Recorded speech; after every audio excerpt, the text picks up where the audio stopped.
थोड़ा नजदीक जाके बैठ जाए वहीं पर लेके दोनों के परोस जो इसमें वसुदेव सुतं देवं कंसचाणूरमर्दनं देवकी परमानन्दं कृष्णं वन्दे जगद्गुरुम्। ॐ शुक्लाम्बरधरं देवं शशिवर्णं चतुर्भुजं प्रसन्नवदनं ध्यायेत् सर्वविघ्नोपशान्तये। ॐ नारायणं नमस्कृत्य नरं चैव नरोत्तमं देवीं सरस्वतीं व्यासं ततो जयमुदीरयेत्। ॐ गुरुर्ब्रह्मा गुरुर्विष्णु गुरुर्देवो महेश्वरा गुरु साक्षात् परब्रह्म तस्मै श्री गुरवे नमः। तस्मै श्री गुरवे नमः।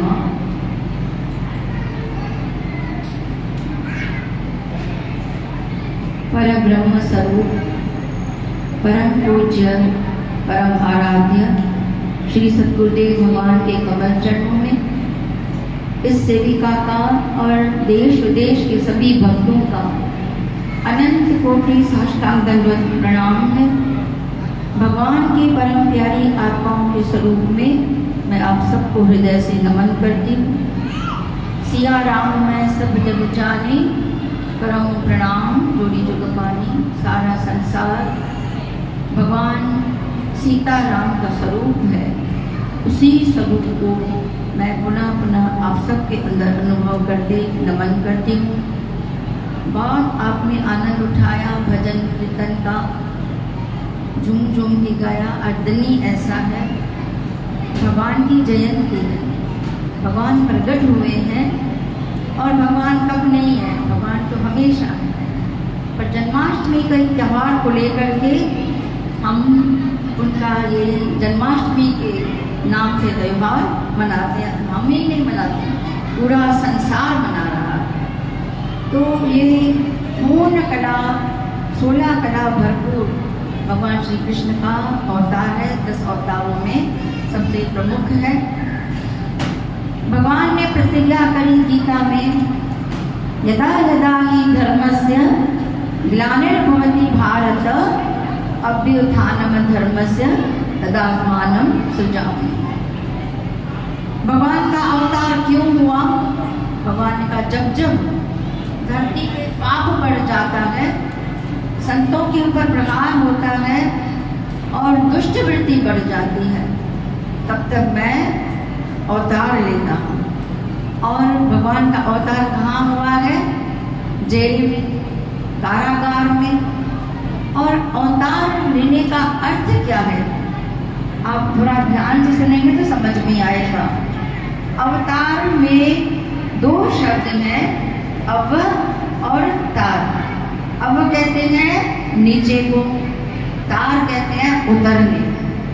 जब भगवान अपने गोलोक से नीचे उतरते हैं हमारे कल्याण के लिए, धरती का भार उठाने के लिए और पापों को नष्ट करने के लिए, तो अवतार माना जाता है। तो नीचे उतरना हुआ अवतार। अब मतलब नीचे, तार मतलब उतरना। और भगवान ने प्रतिज्ञा करी, परित्राणाय साधूनां विनाशाय च दुष्कृतां धर्म संस्थापनार्थाय संभवामि युगे युगे। हर युग में मैं अवतार लेता हूँ धर्म की स्थापना करने के लिए। भगवान हमारे अंतःकरण में अपना अवतार ले, क्योंकि मन में ही सारे जो है पाप उठते हैं, बुरे कर्मों के विचार आते हैं। तो ये भगवान का अवतार आज के दिन आशीर्वाद देंगे तो हमारे मन में भी प्रभु का अवतार होगा। और हमारे जीवन में जितने संघर्ष हैं जितने कष्ट हैं, जितने संकट हैं, भगवान हर लेंगे, क्योंकि ये भगवान का एक प्रॉमिस है, एक प्रतिज्ञा है, और भक्त की प्रतिज्ञा कभी भगवान टालते नहीं हैं। प्रबल प्रेम के पाले पढ़कर प्रभु को नियम बदलते देखा, अपना नियम भी बदल देते हैं, फिर कर्मों की सजा नहीं देते हैं, हमारे ऊपर अपना हाथ रखते हैं, कृपा बरसाते हैं। भीष्म पितामह ने प्रतिज्ञा रखी, अपनी प्रतिज्ञा भगवान ने तोड़ दी। क्या प्रतिज्ञा थी भगवान की? अर्जुन को कहा मैं हथियार नहीं उठाऊंगा, शस्त्र नहीं उठाऊंगा, परंतु पितामह ने कहा मैं तो शस्त्र उठा के ही रहूंगा। तब उन्होंने उनकी प्रतिज्ञा के लिए अपनी प्रतिज्ञा को भी टाल दिया, अपनी प्रतिज्ञा भूल गई। तो पितामह ने क्या प्रतिज्ञा करी? आज न हरि शस्त्र गवाऊं तो गंगा सुत शांतनु सुत न काम। अगर मैंने भी आपके हाथ में हथियार नहीं उठवाया तो मैं भी गंगा का पुत्र नहीं हूँ, शांतनु का पुत्र नहीं हूँ, मतलब अपने माँ बाप का पुत्र नहीं। भगवान ने अपने भक्त की प्रतिज्ञा के आगे अपनी प्रतिज्ञा को भूल गए, टाल दिया उन्होंने, अपनी प्रतिज्ञा तोड़ दी उन्होंने। तो हम भी आज भगवान की शरण में हैं और कब से लगे हुए हैं। हमारा सारा जितना ये प्रमोद है, अमृत है, सबसे बड़े हमारे पुजारियों की मेहनत है, कई दिनों से लगे हुए हैं इनकी तैयारियों करने में। तैयारियां तो बहुत थी, 200 बच्चों ने तैयारी करी हुई थी। ड्रामा आपको दिखाने के लिए आप हर साल देखते हो, इस बार तो बहुत बड़ी तैयारी थी। पर ये आप सब जानते हैं G20 का जो नियम लागू हो गया तो हमको रिस्पेक्ट करना है, वो हमको मानना है। आप सब ने माना है, पूरा जो है दिल्ली मान रहा है इस बात को। तो ये जो एक भगवान के लिए हम कार्य करते हैं, सेवा करते हैं, यही प्रभु स्वीकार करते हैं। तो आज का श्लोक भी ऐसा ही है कि हमारे आश्रम में क्या होता है, हर रोज संपुट वाली पाठ होता है। आज संपुट वाली पाठ का 10वें अध्याय का 13वां श्लोक है, वो पंडितों ने किया। जैसे 7 बजे सत्संग शुरू होता है, हर रोज होता है, और आप आकर के लिए संपुट वाली पाठ करोगे, सबसे बड़ा आशीर्वाद आपको मिलेगा। किसका? पितरों का, आपके एंसेस्टर्स का। तो वो पूर्वज हमारे पर अपना आशीर्वाद बरसाते हैं, पितृ दोष खत्म हो जाता है।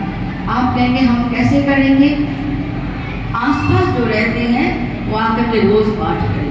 7 बजे पाठ पूरे शुरू होता है, 15 मिनटों का पाठ होता है, और फिर आगे भजन कीर्तन, श्लोक की व्याख्या भी होती है। ऐसे करने से आपको बहुत सारे पुण्य मिलेंगे, गीता याद हो जाएगी आपको। नहीं तो आप मेहनत करते रहो तो समय लगता है बहुत, पर रोज एक श्लोक का पाठ 50 बार करोगे, याद हो जाएगा। तो आज का श्लोक है अर्जुन की प्रार्थना है। अर्जुन भगवान की गाथा गा रहे हैं, उनका यशगान कर रहे हैं, उनकी विभूतियों का वर्णन कर रहे हैं। प्रभु आप ही परब्रह्म हो, परम धाम हो, परम पवित्र हो, मैं बारंबार आपको नमन करता हूँ। सिर्फ मैं नहीं कहता हूँ कि आप परब्रह्म हो, परम धाम हो, विभू हो, अज हो, अनादि हो।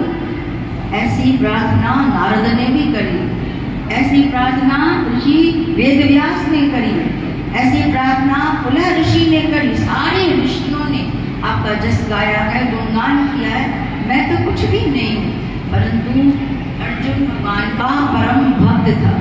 भगवान ने उसको क्या दिखाया? विराट रूप दिखाया, विश्व रूप दिखाया, तरह तरह के रूप दिखाए। तो इन ऋषियों मुनियों की तपस्या का क्या फल है? भगवान ने उनको आशीर्वाद दिया। जब मन में हम भगवान के प्रति प्रेम रखते हैं, सबसे बड़ा हमारा पुण्य उदय होता है। ऋषियों की तो बात ही क्या है। आज अर्जुन अपने को नहीं बोल रहा है, आज अर्जुन इन ऋषियों मुनियों को कोट कर रहा है, उनके नाम कर रहा है। भगवान प्रेम में भर जाते हैं, क्योंकि जिन्होंने इतना तत्व किया है प्रभु के लिए, उनका नाम सुनते ही नारद क्या करता रहता है? नारायण नारायण। और व्यास जी ने जो रचना करी इतिहास की, इतने ग्रंथ लिखे, तो भगवान तो अति प्रसन्न है। व्यास जी भगवान की क्या है? विभूति है। तो इस विभूतियों को बारंबार हम नमन करते हैं। आगे चल के बड़ी विभूतियाँ, 72 विभूतियाँ हैं भगवान की। तो जो आसपास रहते हैं 7 बजे आ जाओ, 15 मिनट निकालो, 20 मिनट निकालो और इस गीता के श्लोक को आप समझो और पढ़ो। आपको नहीं पढ़ना आता है, पंडित लोग पढ़ेंगे, परंतु सुन सुन के आपको याद हो जाएगा। और भगवान ने कहा जो सुनता भी है उनके सारे पापों को मैं नष्ट कर देता हूँ। श्रद्धावान सूयश्च शिवो यादपि यो नरः सोपि मुक्तः शुभान लोकान प्राप्नुयात् पुण्य कर्मणा। पुण्य लोगों को जाता है, फिर नरकों में नहीं जाता, अधोगति नहीं होती, ऊर्ध्वगति होती है, आनंद ही आनंद होता है। तो आज हम जन्माष्टमी मना रहे हैं। इसमें रोहिणी नक्षत्र अष्टमी तिथि होती है। कुछ जो नक्षत्र भगवान राम का है, तो भगवान कृष्ण का नक्षत्र क्या है? रोहिणी नक्षत्र है, अष्टमी तिथि है। ये सारी चीजें जब आ जाती हैं तब हम अष्टमी मनाते हैं, भगवान का जन्म उत्सव मनाते हैं। अभी 12 बजे भगवान का चूड़ा बाल गोपाल का नीचे उतरेगा, ठुमक ठुमक नीचे उतरेगा। उसके पहले क्या होगा? वसुदेव सुतम देवम कंस चाणूरमर्दनम देवकी परमानंदम कृष्णम वंदे जगद्गुरु। 5 मिनट बच गए हैं, तो ये मंत्र दिल से करो, पर जोर जोर से करो। भगवान को तो आना ही पड़ेगा मंत्रों के स्वर पे। तो इसमें है कंस चाणूरमर्दनम, हमारे अंदर के कंस चाणूर मर जाएंगे, कामना क्रोध मर जाएगा, सब विकार मर जाएंगे और भगवान देंगे आशीर्वाद। देवकी परमानंदम, परमानंद की प्राप्ति होगी। कृष्णम वंदे, कृष्णम वंदे, जोर से बोलो कृष्णम वंदे। कैसे बोलेंगे? वसुदेव